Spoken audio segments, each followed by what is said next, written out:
Well, greetings to everybody who's able to join us today. We are going to be recording our session.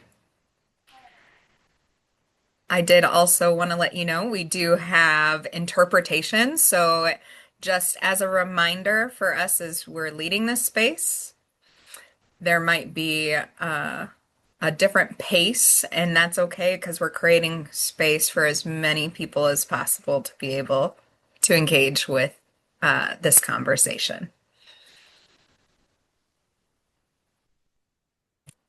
And so, greetings. My name is Pastor Jen Collins. I serve on the Synod staff in the Minneapolis Area Synod.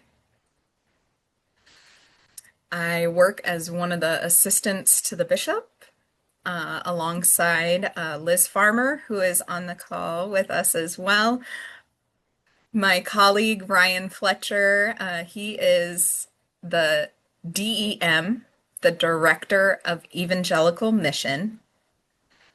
And him and I work in partnership in our synod to talk around the ideas of how we think about our buildings, our kind of strategic futures in congregations, buildings, land, staffing, all of those pieces. Today we are have the pleasure of having John Bischoff with us, and I have his book right here. We'll bring that up, I'm sure, also later in our conversation. But we're going to be talking about church consolidations and mergers today. And so before I turn it over to John, in that I have a little bit of just a prayer and a meditation just to ground us. Because I know that not only what is occurring in our world today, and as there's many people who I know are not able to be on the call for various reasons, but also this work is really, really challenging, difficult, requires lots of prayerful deliberation too. And so I'm going to use from Speak It Plain. It's by Pastor Maida Herrick Carlson. She has a meditation, a prayer about congregations coming together. And so I invite you to just settle in whatever prayer posture makes sense to you. Putting your feet on the ground, leaning back in your comfy chair, taking a deep breath. It reads, I do not remember Jesus calling us for competition or comfort set apart, or describing faith in any certain terms that reward our isolated maintenance. But he might recognize this hope, careful discerning that merges dreams, the stark awareness of our morality that defies earthly metrics for our holy story. Everything old will pass away. Even the large stones will be torn down. When we are together, it is more a gift than a threat. And we are freed from the weary winning and the sorry sport of saving ourselves. What courage for systems to die to themselves, to be buried with dignity and gratitude, released from storing up treasure. They have lived and trust there is still more. I do not remember Jesus calling us to hang on to what we have made But he might recognize these hands holding lightly what is ours to tend for a while. Jesus might recognize these eulogies and the grief that still waits for us in the dying and the rising, in the mess of becoming together over and over again. Amen. That's just a little bit of grounding us, getting us started for our conversation. I invite you as you are able, just so we know who's in the space with us, in the chat. If you're able to access the chat, if you could share your name and the congregation or faith community that you're a part of, as well as the city, just in case there's duplications of names. It's good to know geographically where we all are coming together from. And then I turn it over to you, John. Thank you so much for being with us this afternoon. It's my pleasure. I'm excited to be here with you. I also want to share my thoughts and prayers for all of you in Minneapolis as faith leaders dealing with the traumatic events recently.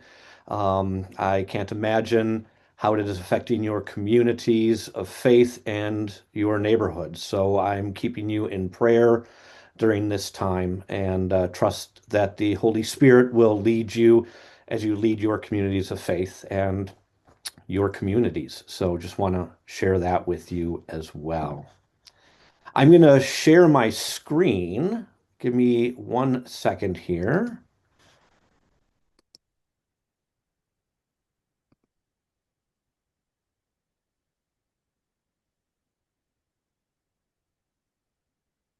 So again, this is about church consolidations, mergers, and collaborations, working together for God's mission. So again, I'm excited to be here.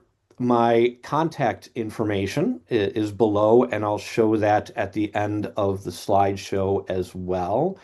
So I would invite you to reach out to me if you are looking for some help, some conversations, some consulting. I'd be more than happy to engage in conversation with you.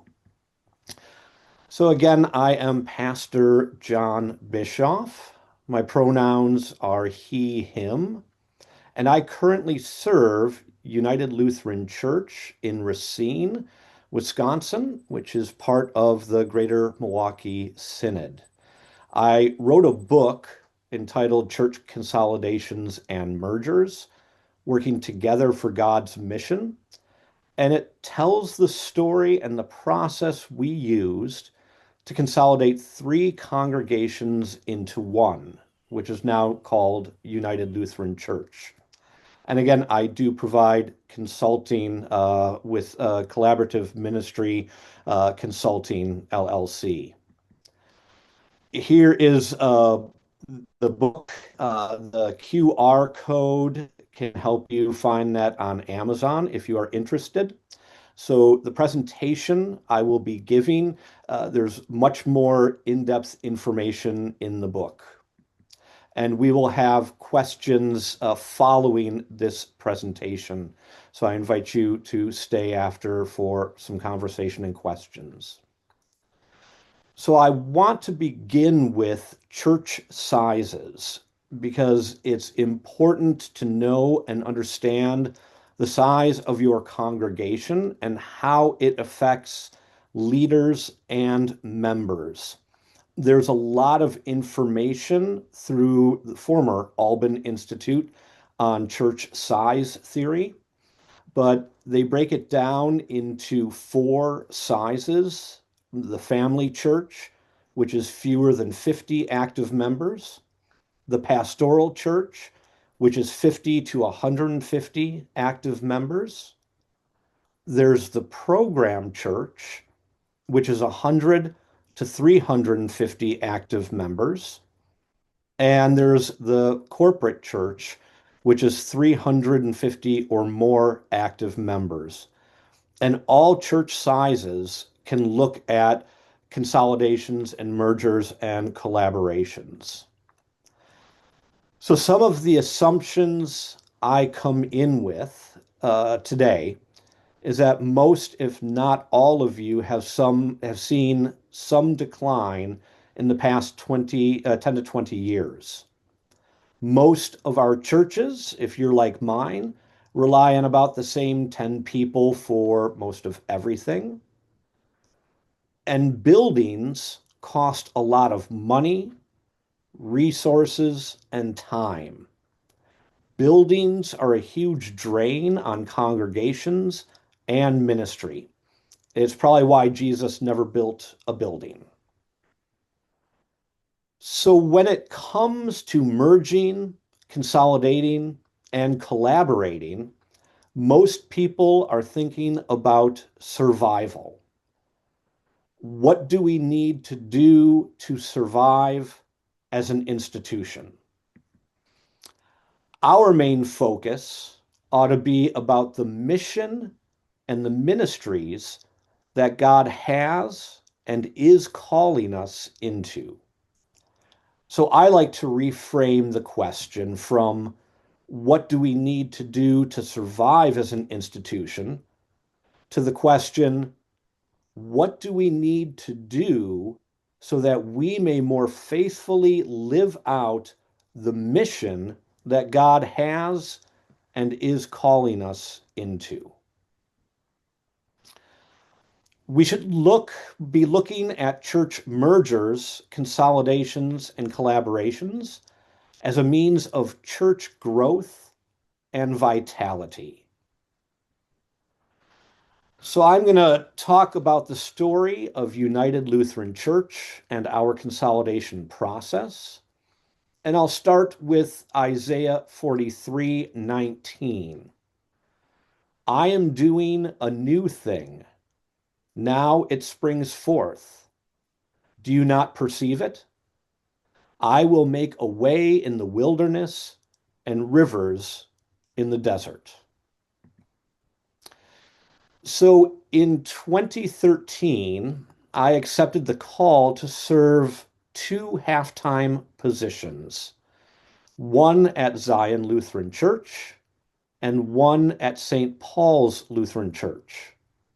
Both congregations were small, family-sized congregations. One church worshiped 16 on a Sunday morning.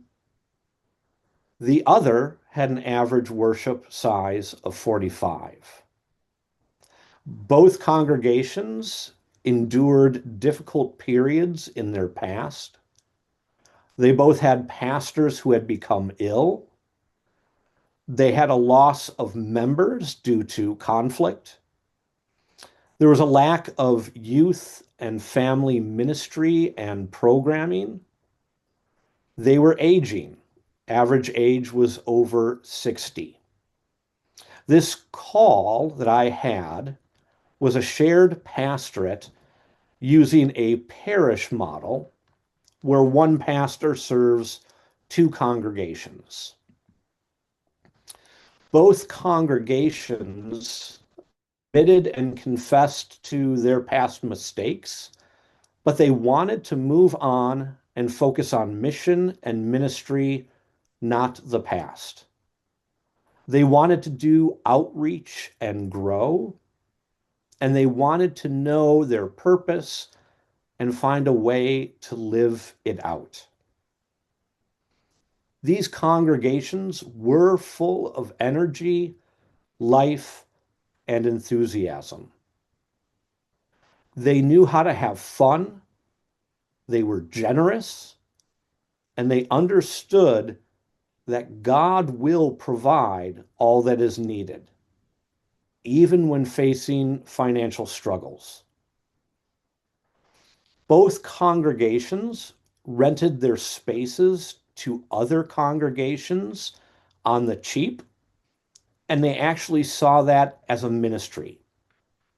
They partnered with local schools in various capacities, served meals to the communities, and helped at local food pantries. In November 2015, St. Paul's and Zion leadership met to talk about the future and how we could collaborate. Mergers and consolidations were raised as possibilities. Shortly after this meeting with Zion and St. Paul, I had conversations with the pastor at St. Andrew's Lutheran Church about what we were doing. And he asked about St. Andrew joining in that conversation. St. Andrew Lutheran Church was another local church with similar demographics to Zion and St. Paul's. They had a part-time pastor. They attempted a consolidation with another congregation 2 years prior, which did not work out.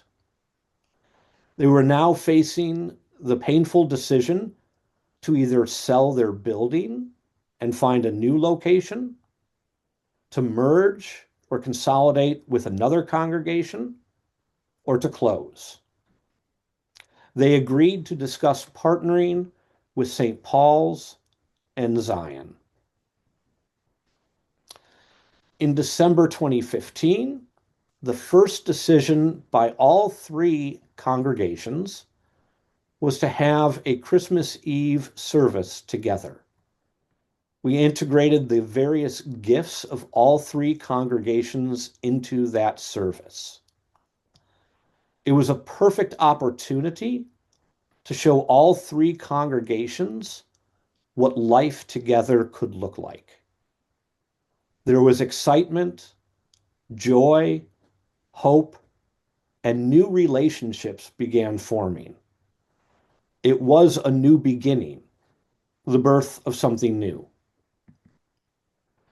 Early 2016, our annual meetings, each congregation voted to enter into a time of intentional conversation and prayer about what it might look like to work together and share ministries in the future.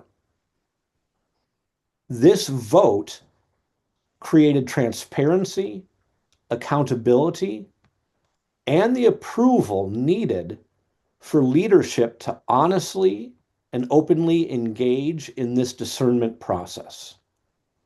In other words, leadership had the blessing of the congregations to talk about a future together. We created a mission team consisting of 2 members from each congregation and the pastors. The task of the mission team was straightforward. What is God calling us to be? The mission team was tasked to formulate a mission plan and strategy to help the three congregations understand what ministries they could do together. They were to create an outline of how we might fulfill that mission plan or mission strategy. They would present the completed plan to the councils and bring it forward for congregational votes.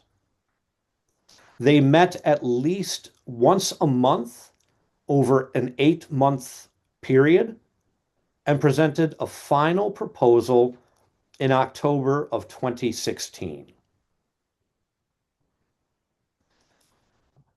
The most important part of this process was to focus on understanding and developing a common mission and vision with the three congregations. The question was, what is God's will and plan for these congregations. It's not about institutional survival. It's all about doing ministry. Survival is not a mission. I have found that if a merger or consolidation is simply about trying to survive and keep the doors open a little longer, it will fail. There's always a component of survival, though, when churches or any organization looks to restructure themselves through a merger or consolidation. Combining the assets of all three congregations would allow the churches to fulfill God's mission for the church. None of the churches could accomplish their mission without joining forces and working together. The mission team's first proposal outlined what they heard God calling the congregations to do together. Once the councils and membership approved this initial mission plan, a second plan would lay out the steps to move forward and make the mission a reality. And this is really important. I think it's key. It starts with a mission focus, then moves to implementation of that mission. If you get people excited about the mission, then there's a better chance to get people to agree on how, on the how. Mission always comes first. There were no limits set on what the mission team might recommend. A merger or consolidation, sharing resources and staff, combining buildings, moving, or remaining as they were. It became clear early on that a merger or consolidation would be the only way ministry could continue among these congregations. The proposed mission plan recommended a consolidation that would include selling all buildings and finding a neutral space where this new church could form. In April 2017, the final vote was to consolidate, was almost unanimous among all three congregations. At the same time, there were people who were not happy. When asked why, they were angry at the idea of selling their buildings. Most, if not all, members agreed with the need to come together. But selling the buildings and finding a neutral space was that line in the sand, so to speak. The proceeds from selling the buildings were invested and used to create an endowment of over $1 million I dollars am. So yes, I'm like, to fund grants both for internal and external ministries and for nonprofits in the community and the larger church. Over the past 4 years, we have been able to give out $30,000 to $45,000 each year. This endowment is written to allow United Lutheran Church to use some of that money for operating costs as well. In June of 2017, United Lutheran Church moved into a new space at a local United Methodist Church where we now share rent space and also share in our ministries and worship services, such as Christmas Eve and Thanksgiving Eve and Christmas Day and Easter Sunday. But we have no building and no maintenance costs to think of. So, what is the difference between mergers, consolidations, and collaborations? Mergers and consolidations are often understood by many to be the same thing, but there are legal differences between the two. A merger occurs when multiple organizations join and become one organization, but not necessarily a new organization. Mergers usually mean that a larger organization, the parent organization, brings in smaller organizations while keeping the larger organization's name, leadership, and space. Consolidations occur when multiple organizations join together and become one new organization. The former organizations no longer exist.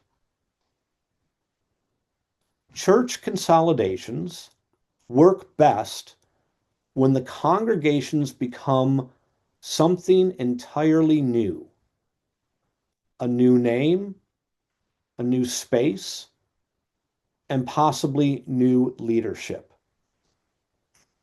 A key component of church consolidations is finding a new and neutral space where the new church can be birthed and become a unique entity. Church consolidations that do not move into a new and neutral space tend to have a more difficult time than if they had moved to a new space. They often tend or end by closing or simply reverting back to who they were prior to the consolidation. For example, Church A and Church B consolidate and move into Church A's building. Within a few years, they will most likely revert back to being Church A. Mergers and consolidations come in three styles: rebirth, adoption, or marriage. Rebirth is where an old church or churches become something new, a new name, a new worship style, and new leaders. But they tend to stay in the same place. Adoption is where one church, often the stronger of the churches, brings on another church under the name of the stronger church. This is often a merger. A marriage is where multiple churches unite and make mutual compromises. This is a consolidation. And collaboration is where two or more congregations share things such as staffing, worship, and ministries. Why would churches decide to merge, consolidate, or collaborate? To fulfill their mission. Once you have a mission, then you determine what is needed to achieve that mission. If you think your mission is simply to survive, your attempts at merging or consolidating or collaboration will most likely fail. I know of no church that survived a merger or consolidation when it was based only on survival. They all failed within 2 to 3 years. Another reason is to create capacity to fulfill their mission and do ministry. With congregations getting smaller and older, it's more difficult to have the needed capacity to do ministry, especially trying to do it alone. By capacity, I mean people and financial resources. We need to have a critical mass of people. And by critical mass, what I mean is you have to have the right number of people to be able to do the work needed to fulfill the ministry and mission. A collaboration is not a legal issue like a merger or consolidation. It is when two or more churches agree to work together while remaining separate entities. Currently, United Lutheran Church and Journey in Faith are collaborating in ministry. We are two separate congregations. The pastors, myself and Pastor Allison, are individually called to their congregation, but both pastors share in preaching and liturgy at both congregations. We collaborate on programs, ministries, Bible studies. We now share an intern. We are able to cover for each other when we take time off, so there are no pulpit supply costs. Relationships between congregants and pastors make it easier for funerals, visits, and pastoral needs. And the congregations feel as if they have two pastors. Some things to keep in mind. Mergers and consolidations are not just church issues. They are legal issues. You will need to find a lawyer, talk to the synod about using the synod's lawyer. It's probably not going to be free. The lawyer should be versed in corporate law. The lawyer will write up letters of incorporation, draft the language for the motions to merge or consolidate based on state laws. And they will do title searches and other legal searches. What you as the congregations will need to collect are the deeds, all past titles of incorporation, prior constitutions and current constitution, financial documents, EIN numbers, and the ELCA congregational numbers. Joint commissioners versus a council will be used until you have your new ELCA constitution, EIN, and are able to register with the state. And they will vote on creating a new council. Joint commissioners become the legal representatives of the congregation for a time. If a vote passes to merge or consolidate, pastors technically no longer have a call for a time. If the vote passes, the predecessor congregations are no longer corporations or congregations. Congregations need to adopt a constitution, have a name, and be approved by the Synod and the ELCA.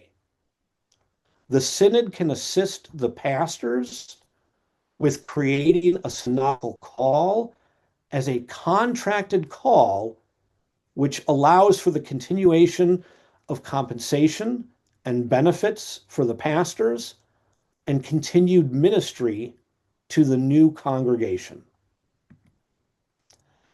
And now we'll take time for some conversation and questions.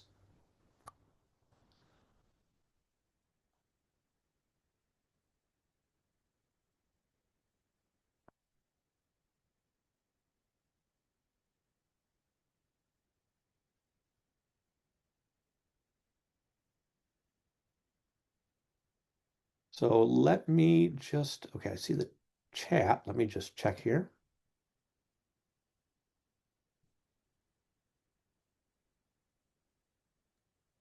Yeah, everyone should have the ability to unmute. So if you have a question or a curiosity, please feel free to just unmute and join on in.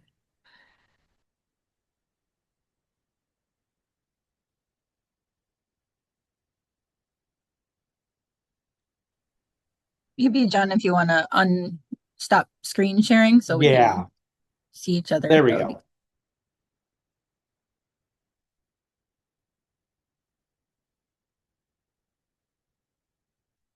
So are there any questions that people might have at this time?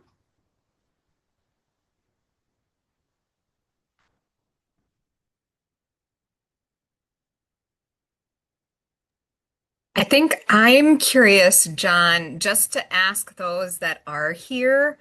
I'm curious if anyone would be willing to share where your congregation is. Um, that would be great. I know some of you might have started some of these conversations, or maybe it's just a dreaming about it and trying to think ahead.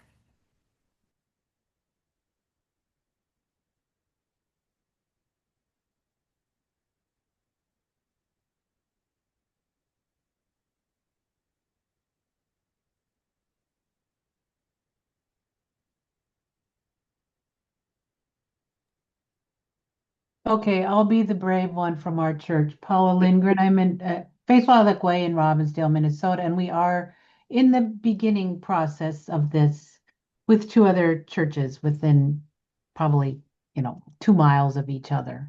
So we're just in the beginning process, and our council, we all read John's book, which was extremely helpful, especially sort of the theme of not survival. That was really big to me that we're not doing this just to survive. But I have a question at the end. Could you repeat what you said about when you go through this legal consolidation or merger, whatever you do, the call, they lose their call, the pastors are not called anymore. I didn't quite get what you said there. Yeah, so let me explain. And this came as a shock to both me and my bishop at the time.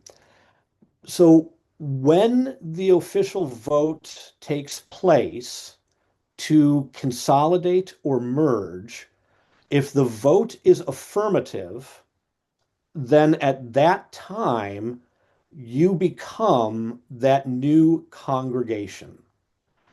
So I hear that you have three churches, and when you have that final vote to merge, you officially become the new congregation, which means legally the predecessor congregations or organizations are no longer seen as legal entities or ELCA congregations because the vote also closes those congregations.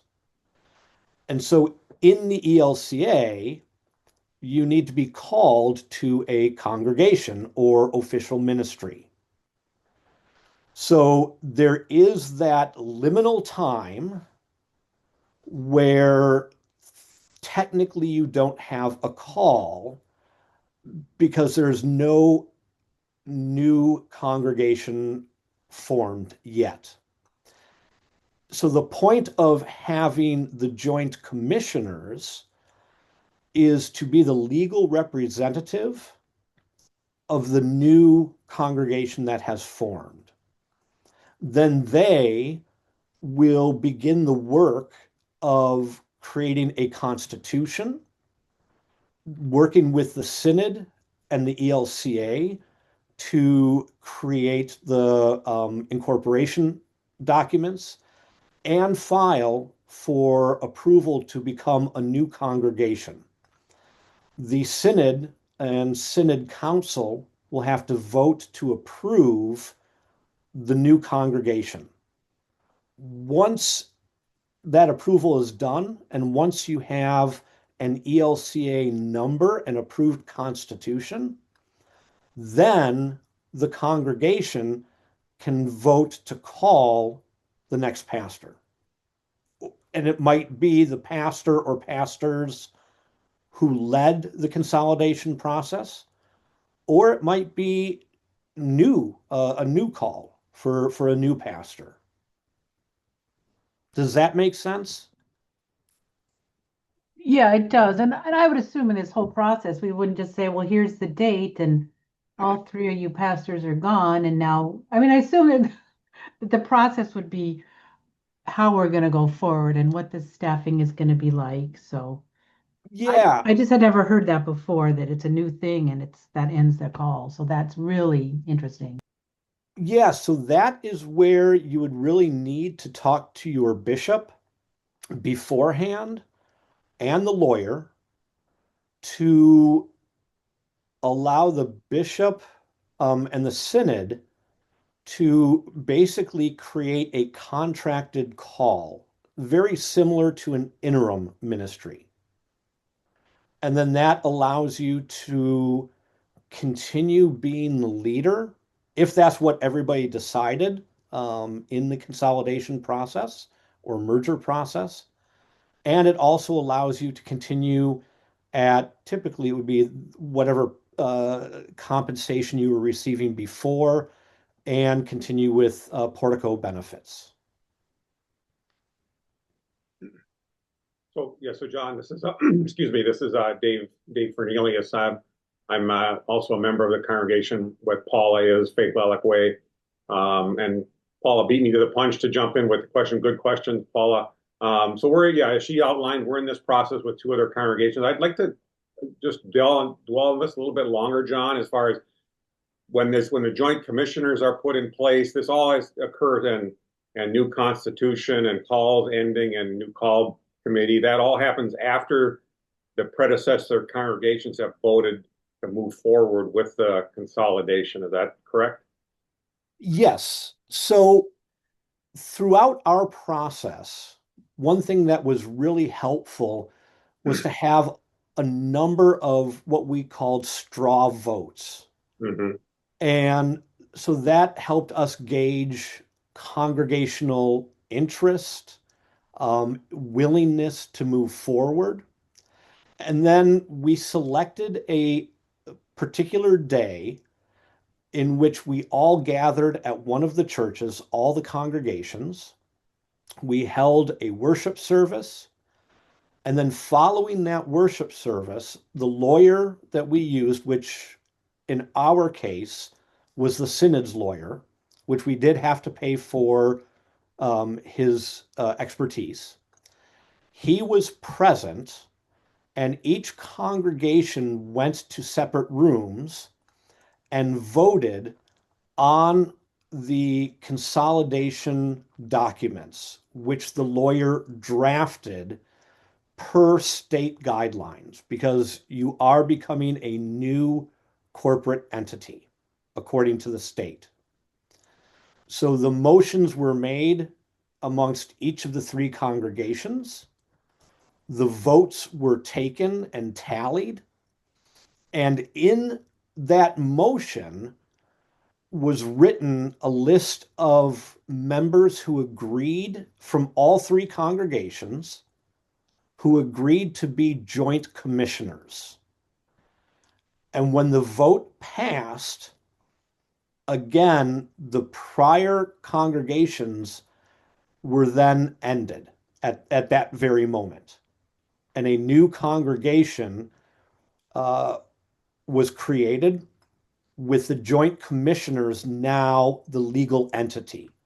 They were basically the new church council. So they had all of the legal rights over finances, buildings, calling congregational meetings. And so their job over, and I think it was about 2 months, was to ensure that the articles of incorporation were submitted correctly to the state, that a letter was formally sent to the synod requesting that they acknowledge us and approve us as a new congregation, filling out the tax information, putting the finances together, all of that. And then also creating a new constitution. Mm-hmm.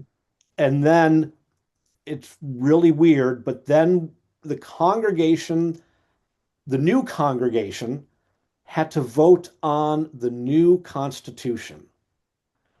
Once the new constitution was approved, then we were able to create a new council, and we had all of that written up prior. So it was just in one meeting. So we knew who was going to be the new council. And so that was automatically voted on with the Constitution. Then, and we used a very simple, the model constitution from the ELCA, and we changed it as needed over the next couple months.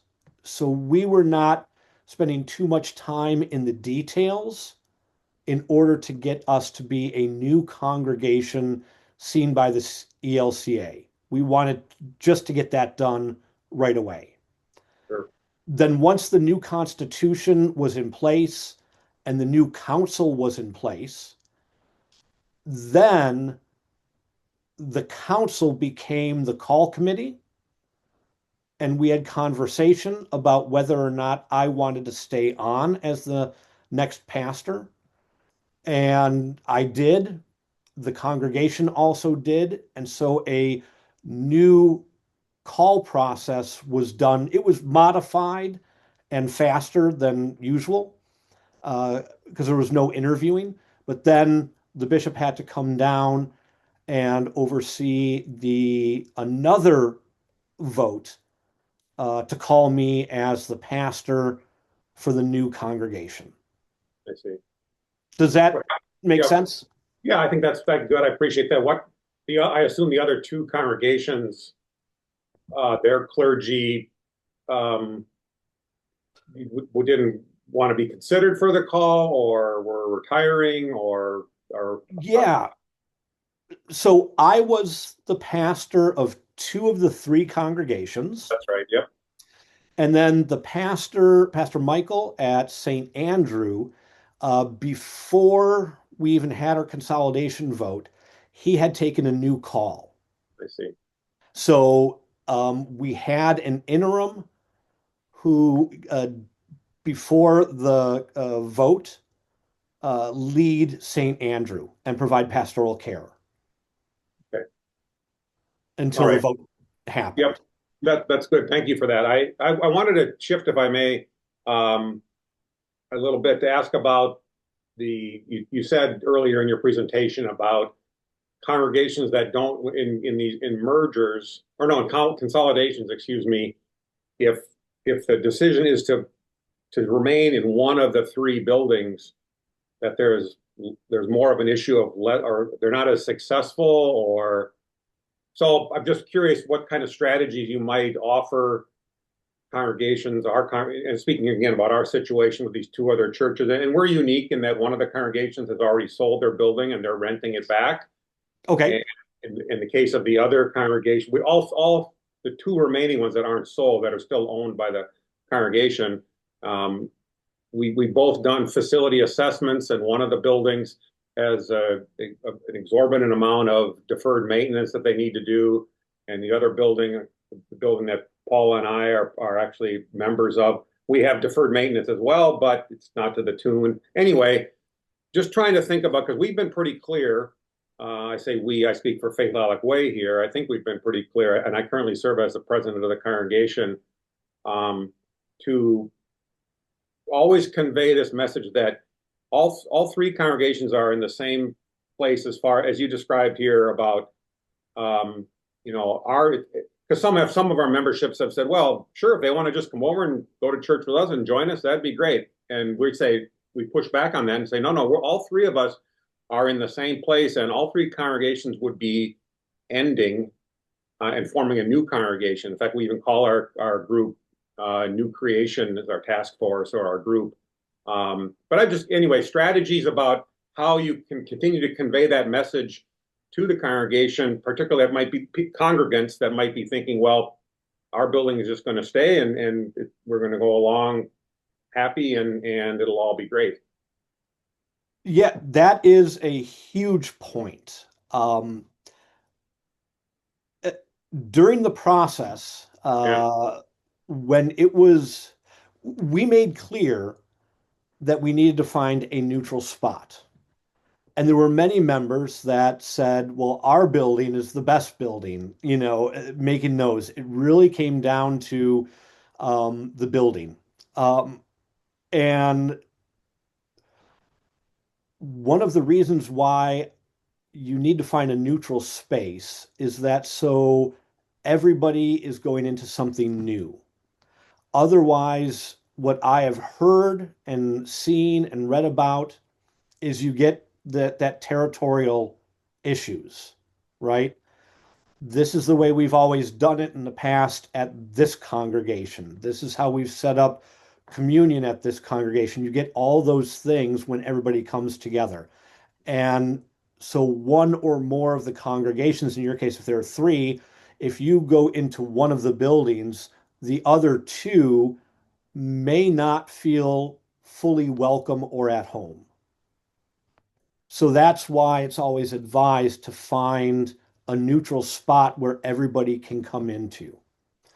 I did have a conversation with a pastor who went into a call that was in the midst of a consolidation process.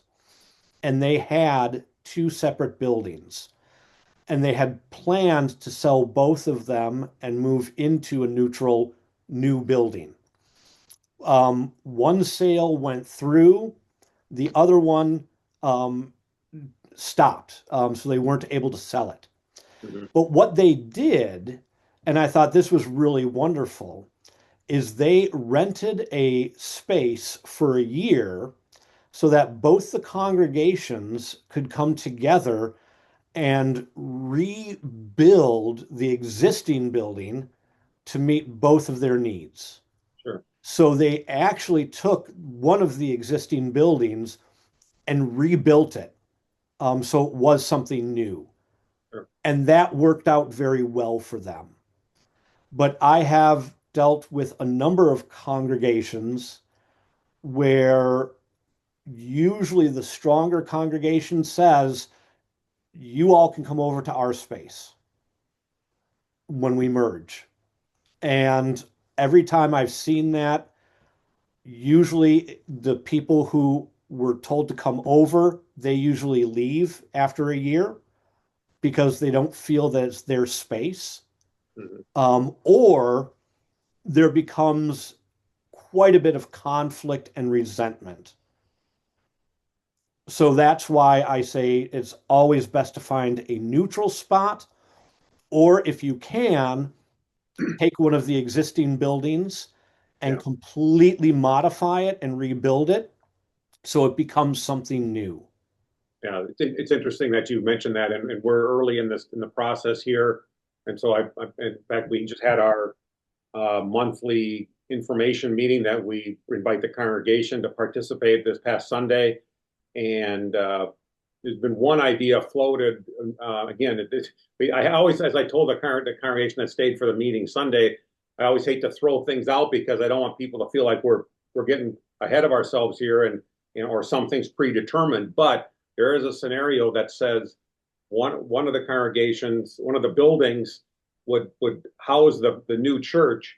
However, on an interim basis, we could worship in the other building while the first building is renovated, revamped, revisioned, whatever. Basically, as you were kind of outlining, as far as it's still on the same physical ground, but it's changed in a dramatic way, or well, maybe that's not a good. It changed in ways that it's a new space for all three that are coming together or whatever. So I wanted to ask, Exactly. yeah, I wanted to ask one more thing, and I don't want to monopolize all the questions here, but when you talk about these commissioners, we currently have a group of, just as you outlined, two members from each congregation, plus our pastor, plus we have an intern or a vicar right now, so she is part of the group as well. So we have, just as you outlined, two people per congregation. How big of a group is this group of commissioners? If I remember correctly, from the state of Wisconsin, we had three people from each of the three congregations, so a total of nine Okay. joint commissioners. Plus the clergy are not involved at that point then? No, the clergy are not joint commissioners at that time. Okay, is there any representative from the synod at that point or no? Not in the joint commissioners, but Okay. we worked side by side with the synod and the synodical lawyer. Sure. And you think three per congregation or nine total is a good number, is a workable number, or does it help? Does it fully represent the congregations, or anyway, just curious. Yeah, as long as it's equal representation from the predecessor congregations, Sure. I think that's what you want. And state law may dictate how many people you have on the joint commission as joint commissioners. Oh, really? Yes. It for Wisconsin, it was a state mandate to have joint commissioners. That's a legal term. While a new corporation or entity is being put together. Okay. So we had to file their names with the state, and they were the legal representatives of the as we were incorporating. Okay. Interesting. And those people were chosen by each congregation by vote or by Correct. Yeah, by each congregation. okay. You had nominations and a voting process to say these are Yes. our slate of numbers of people, 6, 7, 8 people, and then the top three or whatever, or you had I don't know how you did it, but you voted just to pick those three from each. Yeah, each congregation knew who the good leaders were in the congregation and who would be able to handle that. Sure. So it wasn't so much of a vote as here are the people we're recommending, and the congregation said, yeah, we trust these people. Got it. Okay. Thank So you. it was more consensus than voting Yeah. for that. That's been helpful. Thank you. And David, I just shared in the chat a link that I have found helpful in looking at Minnesota state details. It's the Minnesota Council of Nonprofits.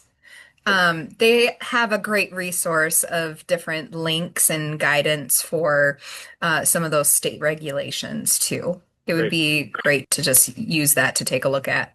Thanks. I know that I want to honor if there's any other questions, but I do know that we had planned to wrap up at 1. And so I just want to give space for anyone else who's like, ooh, I have something. Craig, go ahead. I just want to, John, I just really commend you for this work you've done. And I've gone through a process here in Minneapolis, almost verbatim of what you have there. And I just think you've really captured things well. And so thank you for offering. I thought about writing a book at one point, but you did it, and it's wonderful. So it's a great guide. And I would just emphasize and affirm what you've said about really focusing on mission and on how God is calling congregations to work together, both as a way to orient these churches to get past just the survival mode, but also you talked a little bit about, but I think just the sense of loss and grieving that can happen with congregations needing to look ahead to a vision of what you can do better together rather than just focusing on what you're going to lose. by consolidating. That was really helpful for our folks to really help navigate. And there's still going to be sense of loss and grief, but if you're not being compelled forward by God's vision that you're doing a new thing, then it really does just become a matter of kind of pragmatism and practicality. Um, and then the other thing I would just say is you've captured all of the legal and practical details well.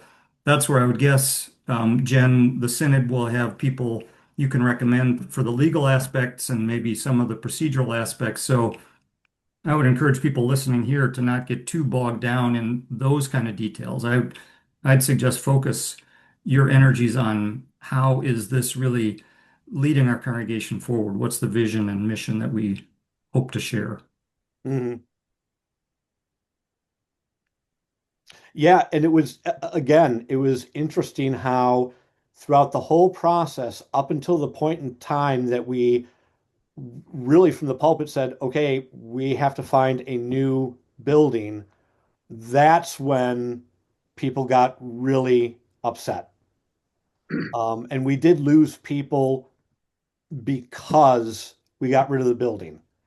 And it's interesting because they went to other churches because they were mad about losing their church Yeah, building.